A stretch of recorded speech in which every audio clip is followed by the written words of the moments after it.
One night, crammed into that cubbyhole, his mother begins to sob. The boy believes he can hear his own name in the tears. John, John, John, the word swallowed by the song of the siren. He is 5 years old when he begins to ask about his father. It is 1946, and there are suddenly strange men in the streets, great companies of them descending on the tap rooms and alehouses. John watches them from his window at the top of the terrace. He notices for the first time that his mother stands alone at the end of their lane each evening, watching these strange intruders march back from the ruins of warehouses and factories they are rebuilding. He wonders if she too is bewildered at the invasion of their city, but his sisters smile oddly when he dares to ask the question. They tell him she is waiting. Nothing more and nothing less. She is waiting for their father to return. They bring out photographs. A man with wild black hair glowering into the camera. A man with 2 young girls, one sitting on either knee. His name, they tell him, is Jonah, though he too is always known as John. It thrills the little boy to think that he one day might be like the man in the pictures. At the back end of summer, a man in uniform arrives at the house next door, and the little girl with whom John is sometimes invited to play is introduced for the first time to her father. John watches as the man pauses, the little girl framed in the doorway, and crouches to urge her forward. At first, she freezes, her mother looming behind. Then the man vaults the brick wall, scooping up the child and embracing her mother in one swift movement. In some of the other doorways along the red brick row, other women have appeared to witness the reunion. One of them, John notes, begins to applaud. There are stories to be learned. His father was a hero fighting a crusade on the other side of the world.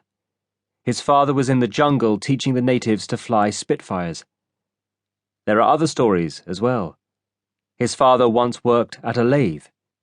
His father was arrested in a backroom brawl. But these are not the tales with which the boy obsesses. Though the boy has never once met the man, he wants to grow up and be just like him. Out in the world, on grand adventures, with friends and family at home, thrilling for news of his exploits. He begs his mother every evening to tell him some other tale of his father's daring do. Sometimes he is swooped away by his sisters, but sometimes he is wily enough to trap his mother in the question. One night, after his sisters have put him to bed, his mother returns from an evening sweeping some factory floor. He waits for her to climb, wearily, to her bed, and then he pounces. He tells her he has had a nightmare, that he dreamed of his father lost, somewhere at sea, fending off sharks with the butt of a broken oar. It is nonsense, she tells him. His father cannot swim.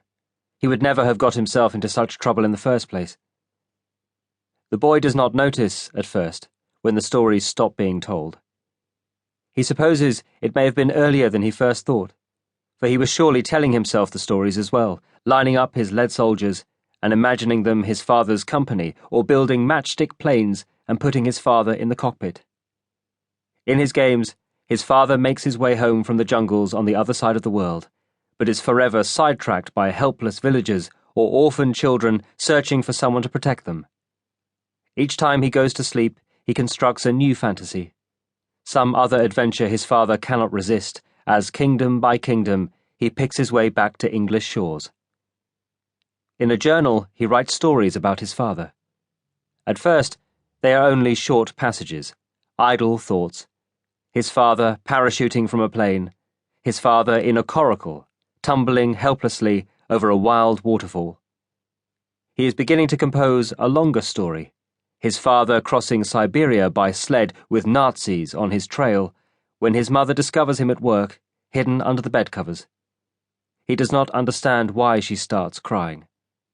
She takes the journal away and forbids him from writing such stories ever again. He is not permitted, any longer, to mention his father.